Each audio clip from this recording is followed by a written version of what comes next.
Para todos, el saludo a la mesa, el saludo a los presentes, a las distintas delegaciones.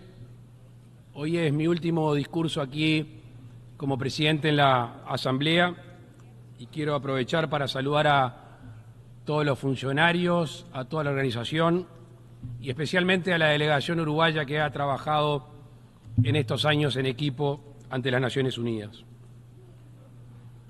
Como última intervención he estado revisando mis anteriores discursos y en esos anteriores discursos hay un hilo conductor, de la misma manera que está presente en mi concepción sobre la vida en sociedad interna en nuestro país y la de los estados cuando se relacionan entre sí. Este concepto es la libertad con responsabilidad, la libertad responsable. Y me atrevo a decir que la primera no existiría sin la presencia de la segunda.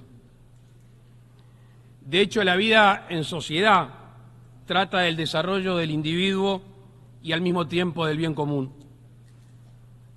Así lo ha enunciado nuestra Constitución desde la época de nuestra independencia y obviamente ha ido evolucionando con el cambio de las costumbres sociales. Es imposible entender a la humanidad sin entender las concesiones que los individuos hacen para el bien común. En el entendido que esencialmente somos seres sociales y esto termina satisfaciendo a cada uno de las personas, o por lo menos debería de poder hacerlo. Y esto es lo que me ha inspirado como presidente de mi país y el espíritu con el cual he venido a estas asambleas. Estoy convencido que la globalización se va a profundizar cada vez más y esta es una excelente oportunidad para entendernos más, para conocernos más y para aprovechar las sinergias del encuentro de distintas culturas. Eso va a ser posible siempre y cuando seamos tolerantes y respetuosos del país, de aquellos que piensan distinto. Al mismo tiempo, tenemos la obligación de profundizar el criterio de libertad y de justicia, sobre todo aquí, en el ámbito internacional. Y para que eso sea posible, todos debemos de hacer el esfuerzo en la medida de nuestras posibilidades. Esfuerzo o concesiones, por supuesto, que no signifiquen ni pérdida de libertad, ni pérdida de independencia, ni pérdida de soberanía. Al mismo tiempo son necesarios mecanismos justos, donde el derecho internacional se aplique a todos por igual, sin importar el tamaño del país y sin importar el poderío económico. Tenemos que colaborar en construir un derecho internacional creíble y sólido. Acuerdos, tratados, convenciones, documentos que se firmen y que no se cumplan solo colaboran en erosionar a este derecho tan frágil como es el derecho internacional. Por supuesto que ningún país ha sido obligado a participar ni a pertenecer de estos organismos. Lo que eso no significa que podamos ser, y lo somos, críticos en el funcionamiento en varios aspectos. Pero ¿cuál es la otra opción? ¿Es aislarse? ¿Se entiende en este mundo tan interconectado a alguien que busque aislarse? Bueno, ¿verdad que no? Entonces, gran parte de las libertades dentro de nuestros países y en el concierto internacional, así como garantizar la justicia, recae en gobernantes y recae en los líderes. Y en este mundo moderno donde los discursos generan acciones, un líder importante, un gobernante importante, con su sola palabra ya genera consecuencias positivas o negativas, ya sea en su país o en el concierto internacional. Y eso nos obliga a ser mucho más cuidadosos al momento de poder estimular la unidad y no la desunión interna ni entre las naciones. La dinámica política ha llevado a que algunos líderes hagan de la división una herramienta para llegar al poder y para mantenerse en él. Porque claramente una cosa es defender creencias y valores propios o de un conjunto de individuos, y otra es atacar las creencias y la vida de otras comunidades. En algunos países, tanto la democracia formal, las elecciones, la constitución, las leyes, como la democracia material, que es la que viven a diariamente los ciudadanos, la práctica defectuosa de estas hacen que la libertad sea un bien escaso. Y no puedo dejar pasar y no puedo dejar de mencionar lo que está sucediendo en Venezuela.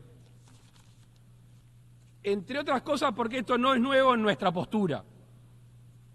Por suerte siempre estuvimos lejos de ese régimen autoritario e intolerante, que ha atentado contra la libertad y ha atentado contra el bien común. Todos sabemos lo que viene pasando ya hace mucho tiempo en este país.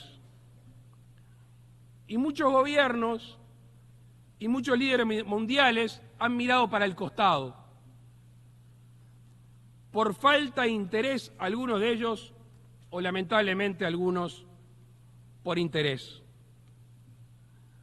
Yo creo que acá ya no se trata de presentar las actas de las elecciones, ni nada que se le parezca. Acá se trata de condenar el fraude, se trata de condenar el régimen y condenar no solo un proceso electoral viciado. Hay que hacerlo también con la persecución política, con la violación de los derechos humanos, con la prisión arbitraria. Sé que muchos gobernantes, jefes de gobierno, jefes de Estado, en este estrado han hablado al respecto. A mí me parece que ha llegado la hora de actuar. Ha llegado la hora de actuar por Venezuela, por los venezolanos.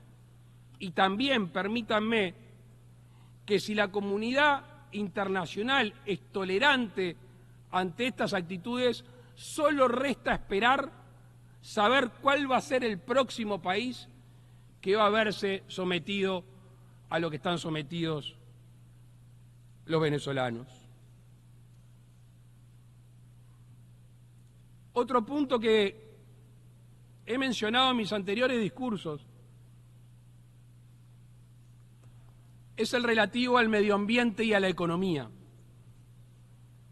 Los que tenemos como vocación desde muy jóvenes el cuidado del medio ambiente, siempre vimos ese divorcio, esa separación entre la economía y el medio ambiente.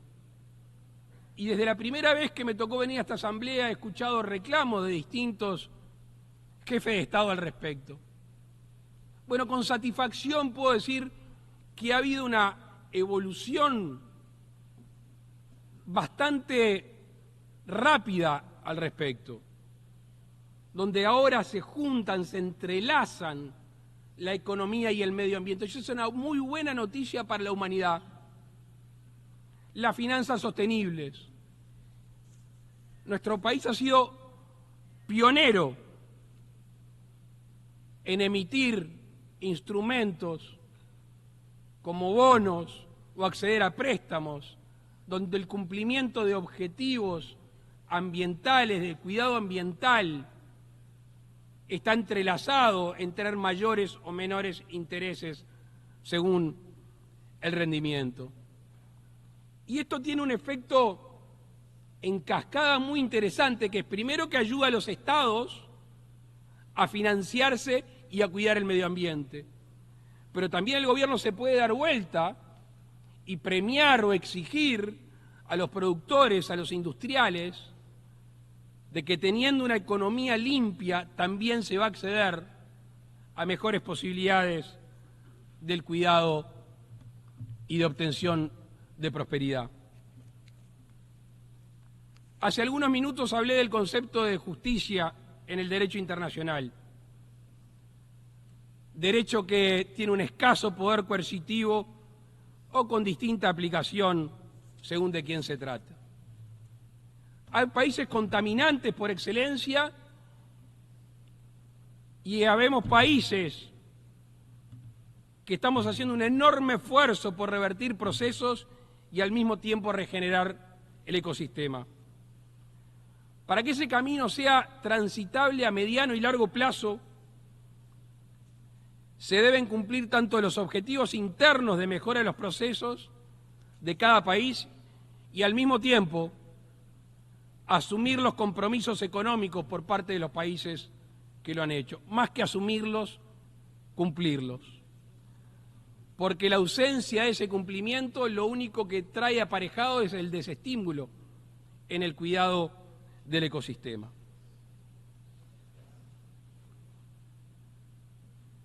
Por último, quiero comentar otro punto que también he mencionado aquí, sobre el cual no ha habido un cambio positivo.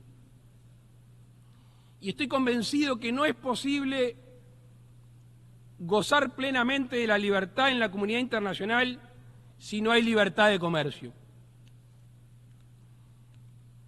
Y el proteccionismo ha sido un freno al desarrollo de nuestros pueblos, generando un círculo vicioso donde se estimula el aislamiento y se estimula el proteccionismo ante esas barreras que se levantan. Tenemos que tener como rumbo un mundo más abierto a los bienes y servicios de otros países. Que eso no significa de ninguna manera descuidar la economía doméstica. Es posible tener políticas aperturistas y al mismo tiempo políticas de estímulo a lo nacional. Tenemos que construir un mundo más abierto si es que realmente creemos en la igualdad de oportunidades. La contracara de esto es claro, es la imposibilidad o es la renuncia a generar riqueza, a generar trabajo, al fin y al cabo, a generar prosperidad. Quiero repetir hoy un concepto que dije al terminar una de mis participaciones aquí en esta asamblea. Todos somos uno. Y en aquel momento refería a lo que nos había, si es que era necesario, nos había enseñado la pandemia. Si es que alguno todavía no se había percatado. Con lo cual, además de ser una afirmación de sentido común, yo creo que a esta altura funciona o debería de funcionar como una guía cotidiana para el ejercicio del gobierno, tanto en lo interno como en la vinculación bilateral o multilateral. Créanme que estoy convencido que progresaríamos mucho más rápido y progresaríamos mucho más unidos. Muchas gracias.